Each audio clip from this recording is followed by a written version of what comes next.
Hello again, this is Pop, and I'm here with my best friend Caden, and we're going to take you on a tour of a vineyard. So, this vineyard in particular is called Bella Terra, and it's in New Stanton, Pennsylvania, which is outside of Pittsburgh, Pennsylvania, if you've ever heard of Pittsburgh. Bella Terra means good earth. So, let's go for a walk and see what is growing on this good earth. Come along.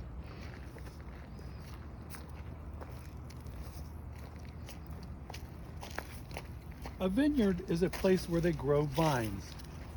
And on the vines, they grow grapes. Now, it's pretty late in the fall, as you can tell from the leaves on the ground so far. It's now October, and the vines are done producing their grapes. Well, let's take a look around and see if we can see any grapes that might still be on the vines. Now, these vines are trained, meaning they tie them up and they have these wires along here for the vines to grow on. So the vines grow up these wooden stakes and get attached to these wires, and they stay up. Now, a vine has a particular part to the plant called a tendril. If you look here, this is the remains of a tendril, probably from last year's vines. And the tendril goes out, and when it touches something, it wraps around that something so that it can hold itself up. Now, up here you can see some of the grapes from this vine. These are little tiny purple grapes, maybe Concord grapes, I don't know, but they're pretty small. Usually grapes on a vineyard are much larger than this, but this is the size of these. And they grow in clusters. You can see up here is a cluster of grapes, probably from earlier in the summer. They're kind of drying out now, so for some reason they didn't pick this cluster of grapes. Maybe they weren't ready when they went around and harvested the other grapes. So we're going to take a quick walk around. Every once in a while you might see a post that holds these wires up. One wire on one side of the post, then up above it another wire on the other side of the post, then back to the far side of the post, and a third wire for those grapes to grow on. As we make our way down, here's some more clusters of grapes. A little bit more grapes growing on the vine. Now, a problem that you have when you're growing grapes is that you want to have them so that you can pick them easier. So you don't want the grapevines to grow very high in the air, or you would have to get a ladder to pick them, and that would be a pain. So they keep the vines fairly close. They'll clip off the top. The vines will grow in more around the bottom and continue to grow lots of grapes year after year. Every vine in a vineyard in an area has the same kind of grapes. So when the vineyard is ready to be harvested, the winemaker will come and collect all the grapes from the same kind of grape and put them together.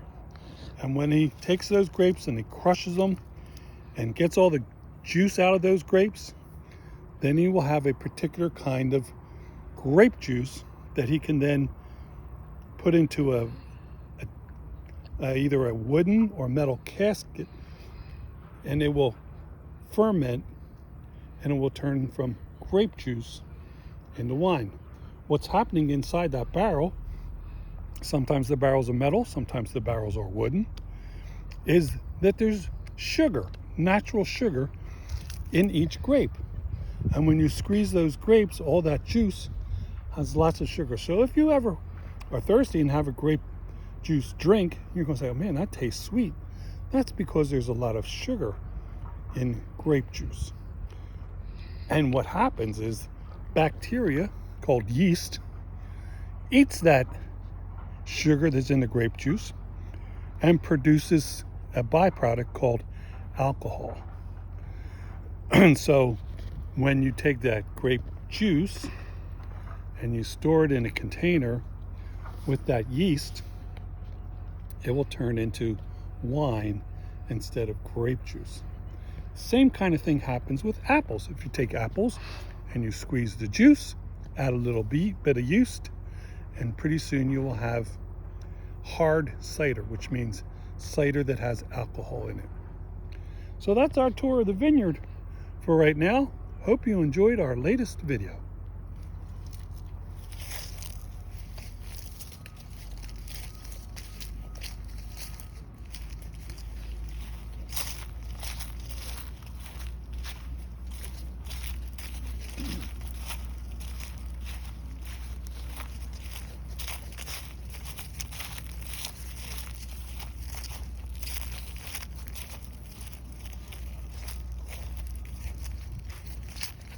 Hey, Caden, you see these white things here?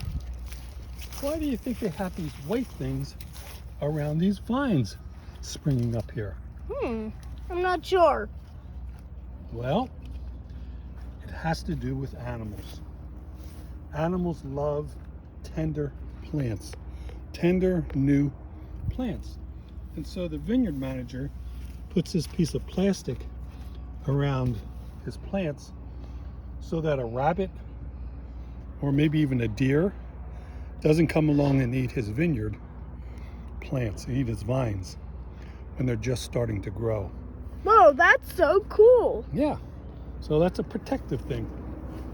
This part of the vineyard seems a little bit Whoa, older. what are these branches here? These are the vines growing up from the soil and holding on to the same wires that we saw before. Oh. 1, 2, 3 wires. And then because there's not a fourth wire, they start going sideways instead of growing up so that they can get as much light as possible. And the vines can grow and the grapes can be developed on all of those vines. These vines are kind of skinny. They must be newer vines. Whoa, why is there some grapes on this wire here? That must have fallen from the vine up there. You could take one of those. I wouldn't eat it without washing it first because we don't know if the vine master has been spraying these with anything that might make you sick in order to keep bugs away or Whoa, birds. so cool.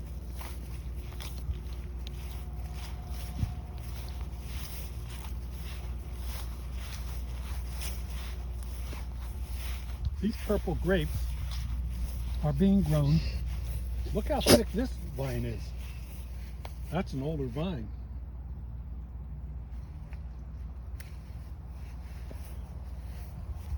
These grapes are made for winemaking. They're Why is there a little plastic thing over here? Not, it just blew out of somewhere. Somebody's littering. Man, The vine master is growing these vines to make wine, not to sell to you for you to put in your lunch and have to eat as a snack. So because of that, he's not concerned about seeds in his grapes. If he were going to be taking these grapes and selling them for you to put in your lunch, having seeds in your grapes might be somewhat bothersome for you. Kind of like you can get watermelons with seeds or watermelons without seeds. You would probably want grapes without seeds. And so you wait, would want, I've never tasted watermelon without seeds. What does that taste like? oh, it tastes like a regular watermelon. It's just that it doesn't have seeds at all, or the seeds are so small that you would eat them and not even notice them. But with these grapes, there are Oh. seeds in them. And so if you were to take one and bite into it, you would have to be careful you don't hurt your teeth. by Whoa, having what is this blue stuff? Instead of having wires, this time they put this netting up there for the grapes to grow in. You know, another thing that might be happening here is this netting would help to keep the birds off of your vines. Oh. Because birds love to eat grapes. But you want to have those grapes in order to make wine. You don't want the birds to be eating all your grapes. So that Whoa. might be why the netting What is are there. these things? Well, we are here in western Pennsylvania. And in western Pennsylvania, one of the things that you find is natural gas. And so this is a natural gas tank. The natural gas, or sometimes oil, is being pumped out of the ground. Over here is the well, and you can see the pipes going down. And one of those pipes comes over here to this tank, and this tank gets filled up with oil in this case, I believe. Whoa. This is his phone. Oh, wait. No, never mind. I shouldn't show that. This is his name? Yeah, it's the name of the owner of the well, I guess. Huh. But you see that a lot around western Pennsylvania. Whoa. Some geese or goose? What are these? Yep, they're Canadian geese. Whoa, so And cool. this vineyard is next to a pond. When you find vineyards next to ponds a lot, because water takes a long time Whoa, what? to cool off. Huh? So it helps to protect the vineyard. Dude, I Helps like the protect the geese grapes. so much. Yep. This is kind of like a giant heater that keeps the air around the vineyard warm enough so you don't have frost. That's a flock of geese. Whoa, looks like something else over here.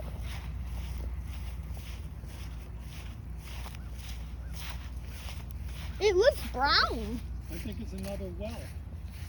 Another well right there. That's kind of cool. It is kind of cool. And over here we have some oak barrels that were probably Barrels? probably used to make wine. Sometimes sometimes they're used to make whiskey or bourbon. It's kind of the same thing. Rum made in barrels, like that.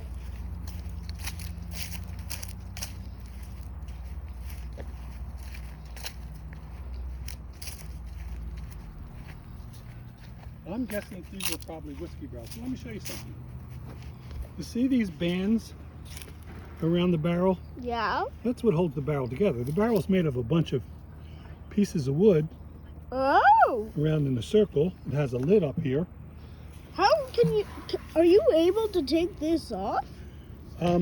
If we took these bands off, then these pieces of wood would spring out and then you'd be able to get to the lid. But right now it's notched into these pieces of wood so that the barrel holds the wine that you place inside.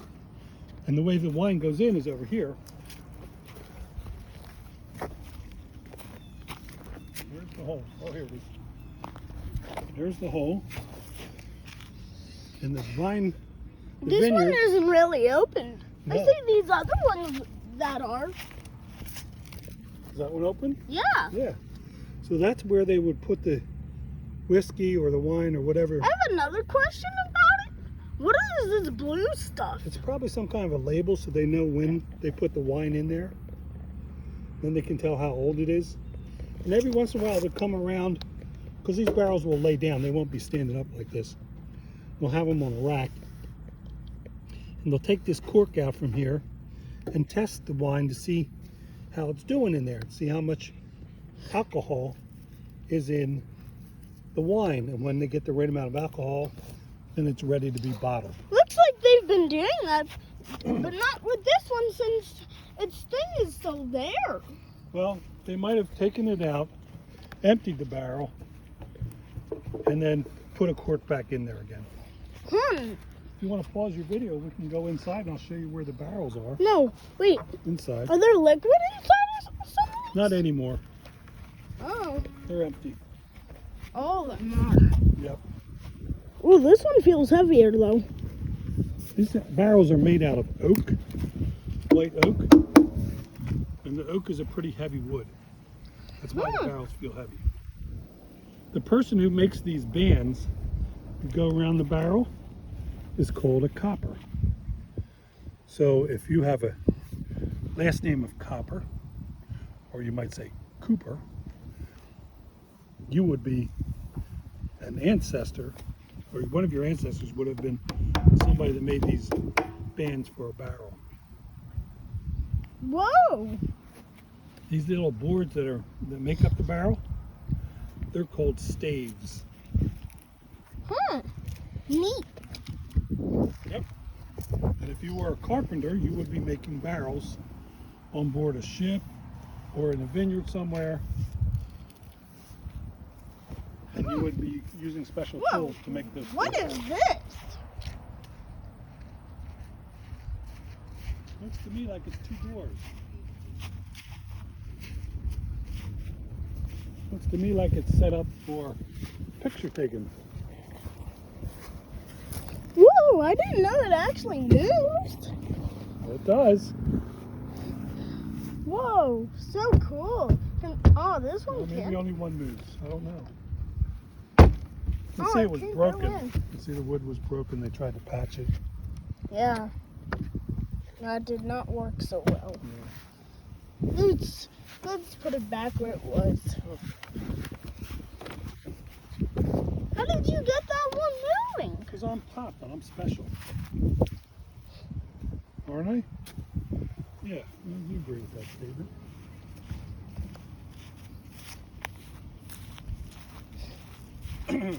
That was fun. I'm glad you enjoyed it. What did you learn?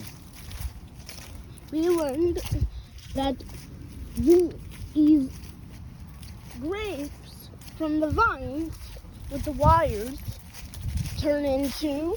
Can you finish the sentence?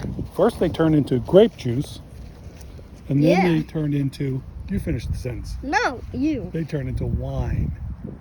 And you have to be an adult to drink wine, Yeah. but We learned how some barrels work. and what they looked like, Yep. and what kind of wood are they made of, do you remember? Oak. That's correct. Hard oak. Hard oak, that's correct.